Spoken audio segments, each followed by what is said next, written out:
guys. So kasi ang init ngayon guys, magluluto tayo naman ng itlog dito sa araw kasi ang init ngayon guys. So lagyan natin ng mantika mamaya yan guys, ng 30 minutes mantika guys.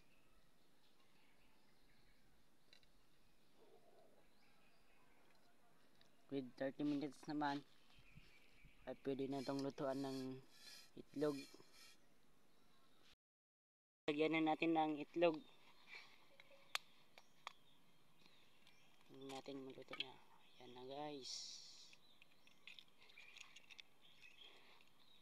In 30 minutes yan guys, luto na yan. Okay guys, so naluto na yung ating itlog yan, oh. Yan.